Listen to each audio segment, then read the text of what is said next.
Welcome to The Beauty of Conflict, a podcast about how to deal with conflict at work, at home, and everywhere else in your life. I'm CrisMarie. And I'm Susan.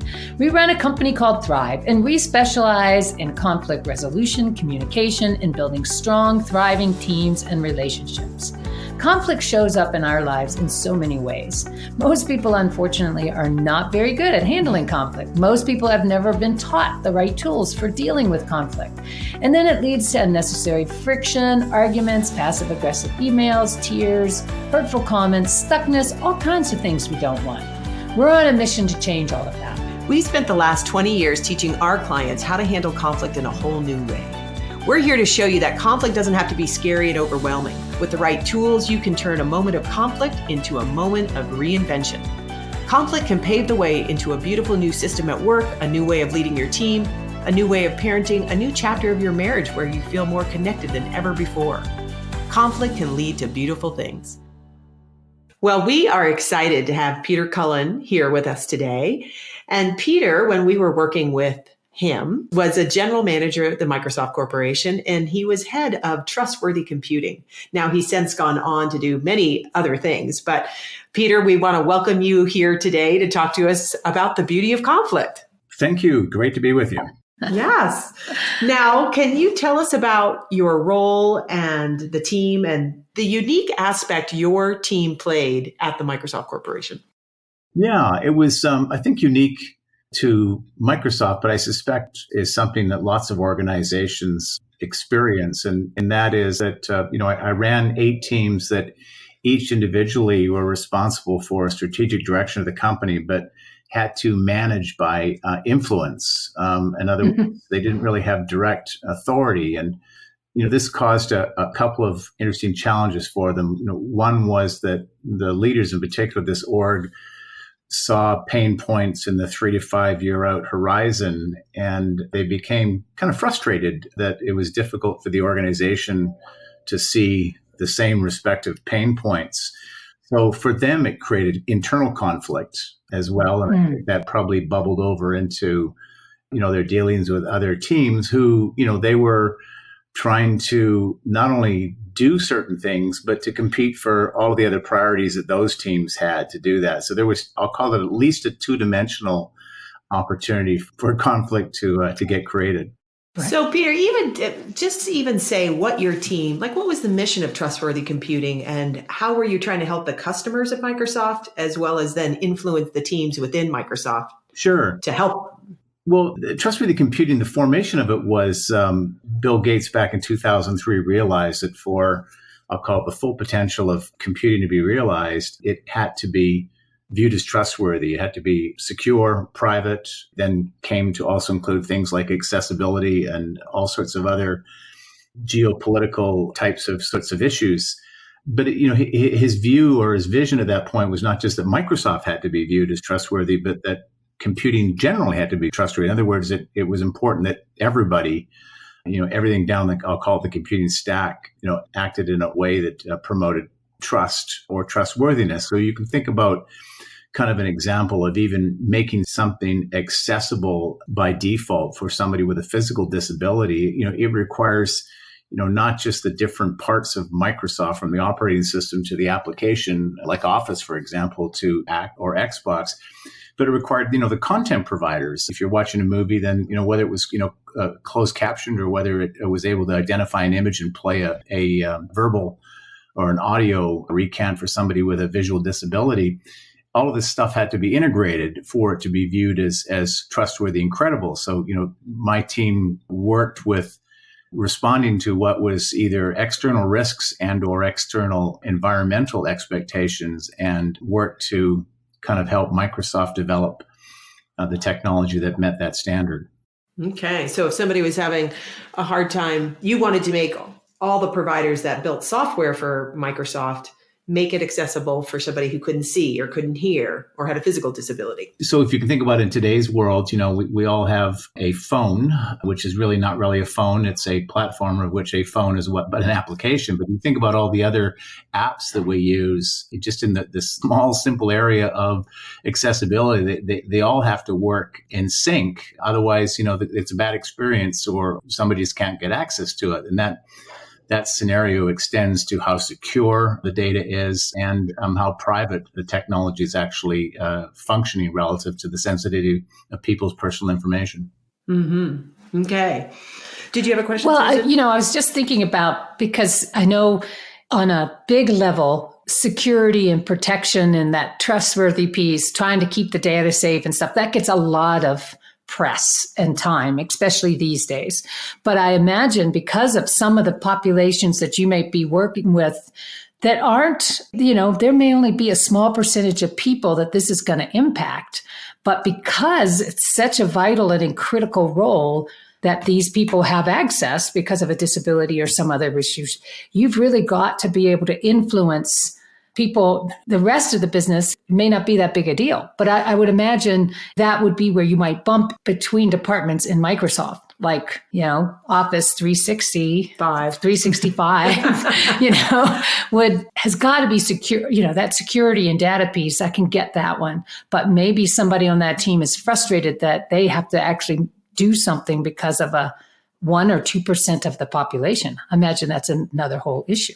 Well, the accessibility is a perfect example about that. So the team that ran that, often ran into this perception of, well, okay, I know it's important that we have it, but relative to all my priorities, it is only 1 or 2% of the population. But if you start to think about that same technology for somebody with a physical visual disability is the same technology that enables the increasingly aging population. Right. Us. I got that. Suddenly the market potential changes. And if you add on to that the mainstreaming of students and technology into the classroom where, we no longer have special ed or special classes, all kids with all abilities are put together. And now the technology really does has to enable that full suite of things. So it starts to then say, well, it actually affects the public sector procurement policy that if you can't provide technology that you're selling to a school district, well, then you're just not going to sell that. So there's a real, call it broadening of audience, but also quite frankly, a revenue situation. But, what I observed with all of my leaders was they had this incredible ability to see the world in this complexity, yet were, stymied or frustrated by not being able to get the rest of the world to see that. And which, as I mentioned, sort of created a lot of internal conflict.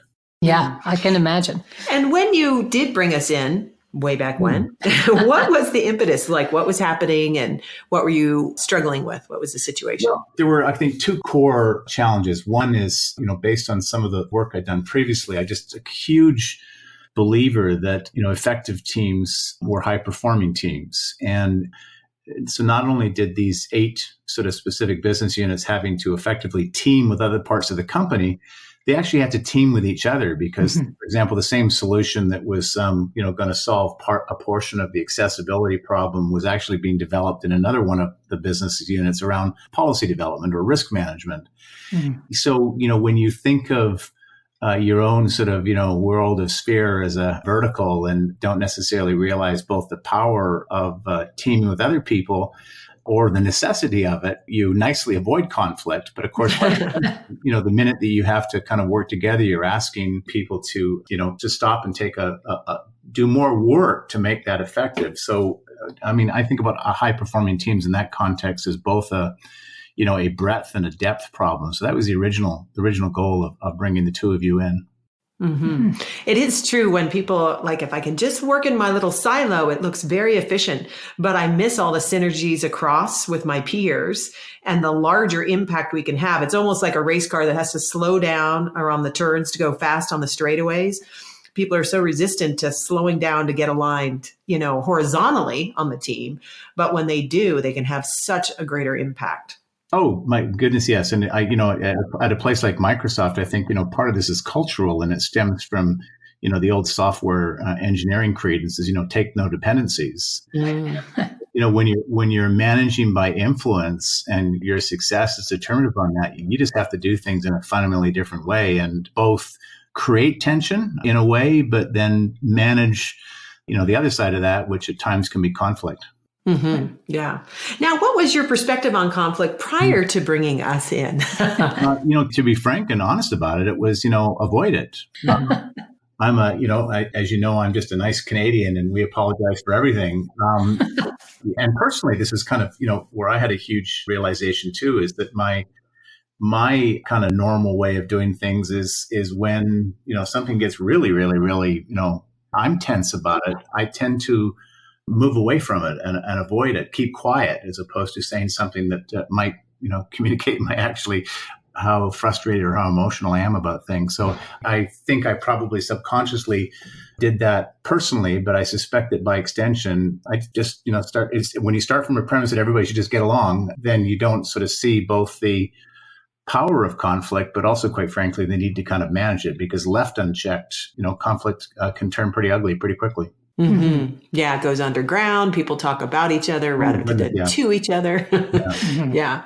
So, for you, after you had done some work with us, what were the key takeaways that you got then and maybe still apply for yourself? Yeah, I think the largest one was the interconnectedness of some of the skills that you helped us with. So, even the basic one of storytelling or reacting to a story is a way of early conflict management. And I don't think I would have thought about it that way until we've done that work with you. So in other words, checking out a story is a great way to stop, individuals from doing what they normally do, which is I see data, I process data, and I make up stuff about that data. And often if it's a negative story, well, I'm going to make up negative stuff, which then sort of feeds the cycle of conflict.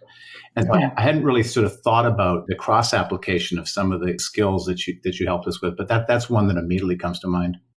Mm-hmm. Yeah, I think we don't recognize that when we experience something, we're always creating stories, and we tend to think our stories are right. So we wouldn't think to check them out because, of course, I'm right. That means you don't respect me, and so I'm going to treat you that way, as opposed to saying, hey, I want to check, was it your intention to disrespect me or not, whatever the issue is, or to interrupt my assumption and find out, is the story I'm telling myself actually what's happening over there with you? Well, I don't think I actually really thought about it in this concrete terms until this conversation, but in a way, the discipline of checking that assumption, even as individuals, in a way, it's a conflict interrupter with an audience of one. Right. Exactly. Yeah. Because we can spend a lot of time being very self-righteous or suffering in our story because we've never checked it out. So when we go to, wait a minute, what is the story I'm telling myself? Is it true? Is it absolutely true? Mm-hmm. And those are great ways to interrupt it inside of myself and then to take it to the next level and actually go check it out with another person. Yeah. Is a game changer. Yes. Well, it also seems that, I'm speaking personally, but I'm kind of imagining that other people are like this, but our patterns are influenced by some of our personal relationships as well. And, for me, I would get very, very frustrated with, for example, a frustrating conversation with elderly parents, but would bury that feeling. So in a way, I'm adding to that internal conflict. Mm-hmm. And I'm aware that I'm consciously choosing not to check out that story, but in a strange sort of way, that's just exasperating the internal conflict. So, if that's going on for me in some of my personal relationships, the chances are that I'm going to be less effective at practicing that in, maybe less intense or less emotional conversations at work. But left unchecked, they can turn pretty emotional pretty quickly. Yes. Mm-hmm. Yeah. Well, especially if you're repressing, what you're feeling with I'm imagining with your aging parents, there's a frustration and that energy is building up and it's got to come out somewhere. So no wonder if you then take that energy to work, a little match could ignite it. Somebody's going to get it. Yeah. And does that fit? If I think back to the kind of the handful of situations that, caused me the most internal personal pain in a work environment, they were invariably ones where I did not stop and do that kind of check on the assumption, and it left it spinning. And either I inadvertently said something that I didn't mean and just caused more conflict, or I repressed it, and it was a damaging impact on the relationship, with in some cases that still remains. Yeah. Mm-hmm. Yeah. So, was there any particular? I know one of the things that stood out for me in working with you guys when we did was how, one thing, your team really could kind of have great intellectual debate about something. And I remember at times it would be, I think we had a couple times it would be like, maybe you guys are all agreeing. We're not really sure. Do you remember that? Oh, yeah. Oh my goodness. I was blessed with people that were not afraid to speak up. Yeah. And so sometimes it was hard to know, was everybody, at what point do you stop that and say, how bought in are you? And I think we did introduce you guys to the thumbs thing. Thumbs up means you're all in, thumbs to the side, not thumbs down. And I think that was a pretty important tool for you, because I think sometimes your team, you may not have known whether they were in full agreement with you or not. Oh, yeah. It was, the passive aggressive and sometimes not even very passive. It's true. And I do recall the one situation you're talking about where, surprise, surprise, my leadership team was not in full agreement. And, that's when you've kind of I learned a very valuable lesson there that, you've really only, when it's in front of the rest of your large group and they're all watching this train wreck happen with some amount of glee, you've got kind of a couple of options there. You can either, accelerate the train wreck or, which is, certainly some might term that's not conflict avoidance. or you say, wow, I just have to make a deliberate, in some respects, conflict avoidance right now and take it offline. And I remember that situation of having to kind of make that choice on the fly without even being totally aware of it. So in experience, maybe that conflict avoidance at that time was a good thing. So, being, I think, aware of the situation is probably the most important thing. And that's a very, very difficult thing for people to do in a heightened emotional state. My memory, though, of that event, Peter, was, there you were. And it really was like you were confronted by some of your own team members challenging what you thought you guys had all agreed on. Can I just even set up the scene for the people that are listening? So we had worked with your leadership team, had come up with some organizational clarity. And there you were, a team of 8 or so of you, 9 of you, I guess, rolling out the clarity in front of the entire organization, which was, pretty big. And, everybody, we thought the whole leadership team this is before we taught you the thumbs up, thumbs sideways, and thumbs down. And one of your team members, when you went to say something, was like, I disagree. I don't think that's what that's our purpose, or I think it was the core purpose. And it was a showstopper for all of us. So I just wanted to set that stage. But what I wanted to comment on was you were saying, you kind of went to your conflict avoider style. I would have said, my memory of you was that you were actually willing to be vulnerable and acknowledge, wait a minute, this was not what I was expecting, and I see we are not aligned yet.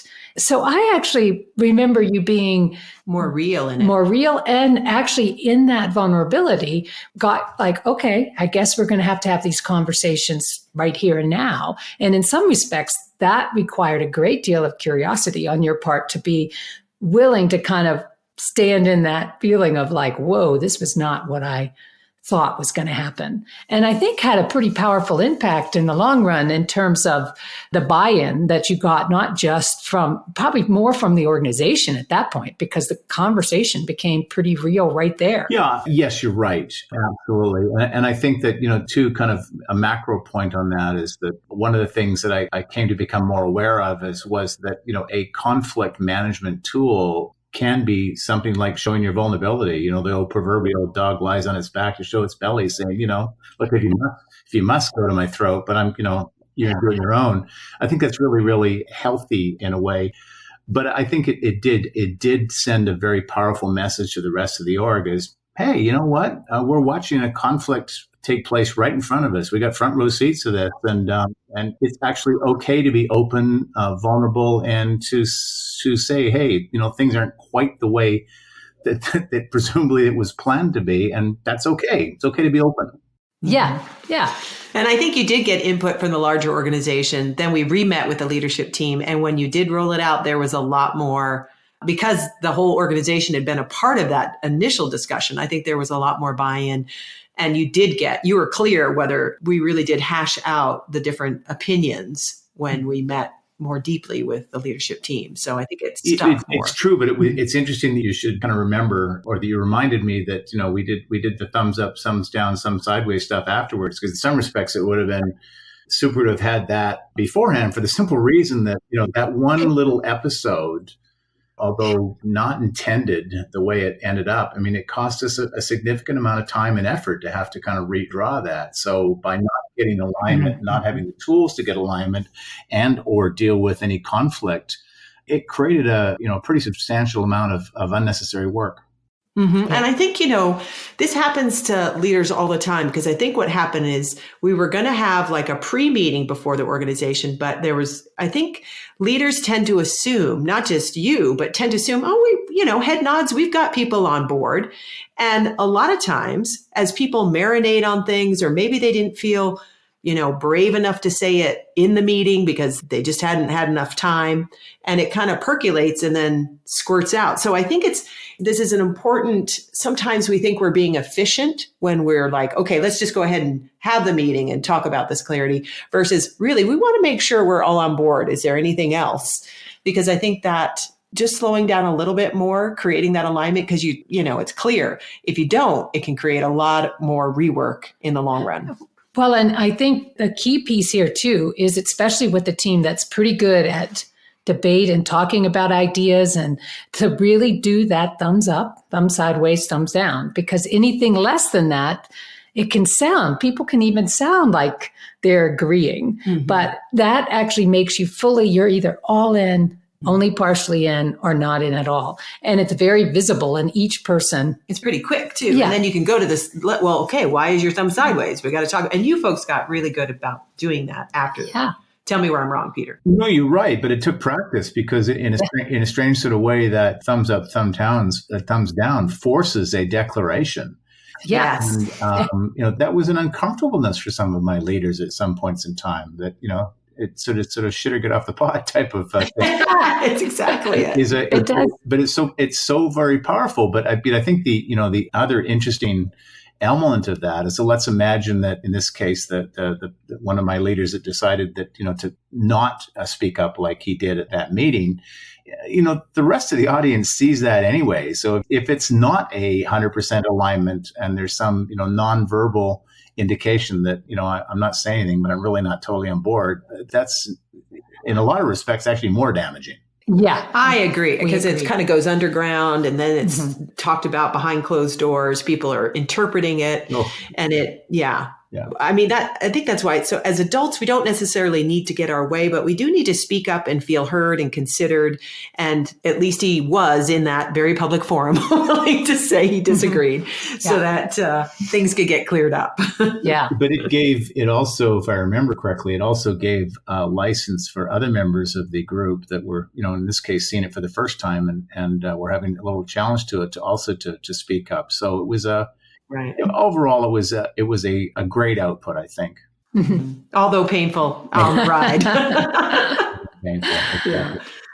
So, Peter, do you notice a difference between how you deal with conflict at home versus at work, like with your spouse or your parents, versus how you show up at the office? Yeah, I'm much more likely to take an avoidance approach with things. But, this is kind of more at when something is really creating internal conflict for me. What I've learned is that it's often a conflict with values. And those are really difficult, I think, to kind of resolve. So, yeah, I definitely tend to avoid values-based conflicts at home.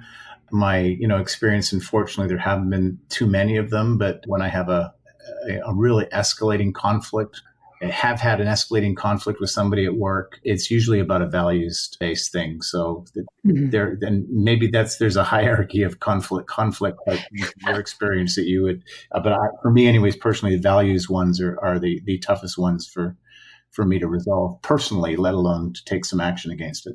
Well, I think in those situations where it's a value-based difference, I mean, we have found we do a lot of work with couples as well as in business arenas. And a lot of times when something comes up that's at the core of someone's values or differences in values, the thing we found is, if there's a way to sort of step back and just ask the question, one, why is this so important to me right now? And also be willing to step back and really listen. So why is this so important to you? And not stay at that level of right, wrong. And whether in the difference of the value, but to actually dive underneath. I see we have a fundamental difference, but I am curious why what you're saying is so important to you, and tell me more. And we found that's the best way through. No, I think you're right. And, my own, experience with this is, but having observed it in others, that, values are at least so core to me, but they're also very difficult to get clear on what the values are and be articulate about it, put it out there. And, if I think people have gone to the work and effort to kind of almost describe as if you were communicating, what one's values are, it becomes much easier to identify when there's a conflict situation with those values. But when you haven't described them to yourself with clarity, I think that's when you more likely get that, oh my goodness, this is an emotional train wreck happen.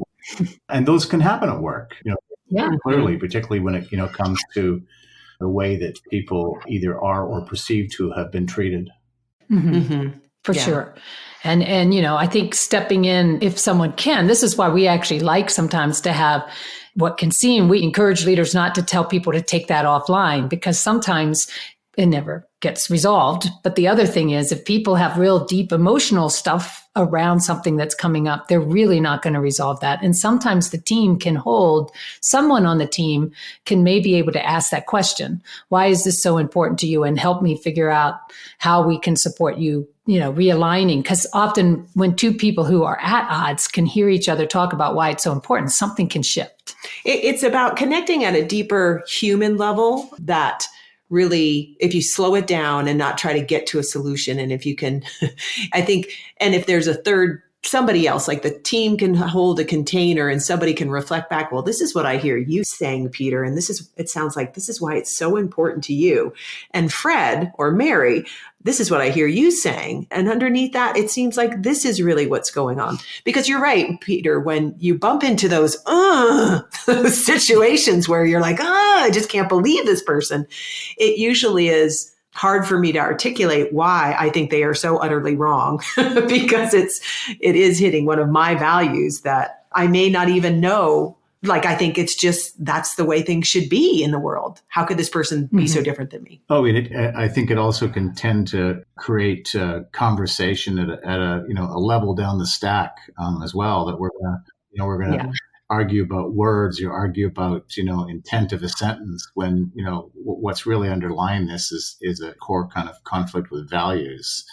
And so now you're ending up, having conflict about something which really isn't the point of the conflict.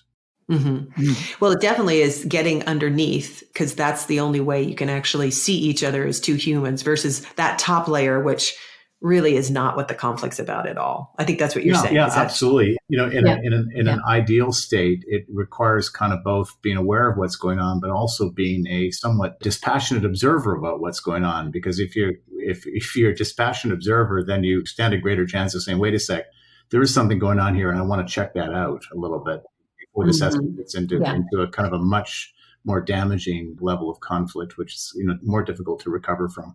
Yeah. Well, Peter, this is delightful. Are there any final words you like? What's the number one piece of advice you would give other leaders in organizations of dealing with their teams and conflict? Well, I think about the suite of tools that you were able to help us with our team, and then thinking about applying them. So in my team situation, where they really had to kind of manage by influence, you want to have a whole breadth of tools in your arsenal to kind of make sure the conflict doesn't get too escalated. Because, in a case where you are having to manage from afar or manage by influence, if you get to a point of escalated conflict, that sometimes that creates an irreparable damage. And, your odds of getting that group to do something for you are less, I think. And I think in almost all cases in business now, we're increasingly being asked to manage horizontally, not just vertically. These sorts of skills, developing them within perhaps the proximity of a closer team, become invaluable in terms of applying them to your extended teams, where you may not have that intimacy or that frequency of communication, yet you rely on them to kind of collectively get the job done, and to avoid conflict, but also make sure that you deal with it. Because I think that, healthy conflict exposed in a productive way can actually illuminate some fantastic breakthrough results. Mm-hmm. Excellent. Okay. Well, thank you so much, Peter. Yes, this has been great. Well, that was fun to talk to Peter again. It sure was. It has been a long time. They were it was over a decade ago that we worked with them. So it was terrific. But it was kind of neat to kind of remember so many moments in that. And some of the key takeaways from today's session, I thought, CrisMarie, was that one, when we were talking about the situation where they were rolling out their clarity in front of the entire organization, and the person who raised their hand to say they didn't agree was actually on the team itself. Yeah. I think that was like a very major moment and could have been a disaster. Fortunately, as Peter said, he handled it quite well. Yeah, but it also brought home to us, because clearly we hadn't brought this up with the thumbs up tool, in terms of making sure you have commitment on a team. They were great debaters. They could spend all sorts of times talking about something. And it was easy to walk out of a meeting not really sure, did they agree or disagree? And what exactly did they commit to? And also, they had the 2 days and we were encouraging them, well, let's just have a short meeting just to make sure we're all aligned. Oh, no, we've got it. And I think so many times we think we're all aligned, and just to slow down that a little bit to make sure before you announce. Well, and I thought what Peter said was quite insightful, like that when you do that thumbs up, thumb sideways, thumbs down, you really are revealing yourself. And it can be difficult because there is no way, it's a all-in commitment. You have to declare. Yeah, you have to declare. Mm-hmm. And sometimes that's not really what people are comfortable doing. It's true. So I thought that was, and I think that's true. And this, just to give you a little bit more descriptions on the thumbs tool, it's the idea about when you want the team, when they make a decision, that even if I disagreed, when we make the decision, my words and actions are aligned with that decision when we walk out the door. So I'm not undermining it saying, oh, well, we have to do this because of them. I'm taking ownership of that decision. And one way to do that is everybody that agrees, you do thumbs up. If you've got some reservations, you do thumbs sideways. Or if you're like, no way, thumbs down. And then when people declare, you go and ask the people that are thumbs down and thumbs sideways, like, what's going on? So it will target your discussions to the people that have the most dissenting opinions. And it doesn't mean that you all have to, it's not consensus, because at the end of the day, it's like, will you fully buy in is really the question. Can you commit to this? Yeah. And if you can, it's much better to speak up and have that conversation together and figure out how you're going to move that than to have that somebody walk away and do it. Right. Undermine it. Yeah. Yes. And the other tool he talked about, which we have a whole chapter in the book, The Beauty of Conflict, Harnessing Your Team's Competitive Advantage, is check out your story. And that is a really simple, concrete tool to get in the habit of doing so that you don't kind of believe these stories and then create divisions between people, because you'll just keep reinforcing your own story and you have no idea if that's actually happening for the other person. And finally, the piece that I think it kind of goes across both when we're talking to business leaders, and you'll find out later when we're talking to couples, the types of conflicts that are usually the most difficult and uncomfortable and painful are the ones where there are differences in values. And that when that comes up, it can be very emotional and it can be very tricky. But one thing we found that's really powerful is to stop trying to just stay in that right-wrong place and get to some sort of, or solve the problem, and step back and get curious about why their position is so important to them. Mm-hmm. What's really going on? And to sometimes even ask myself, wow, I have a lot of energy about this. Why is it so important to me? That question and that exploration of question without trying to just get to a solution is very powerful, especially when dealing with values-based issues. Yeah. And it's about not rushing to the solution, but really slowing down and taking the time to investigate that.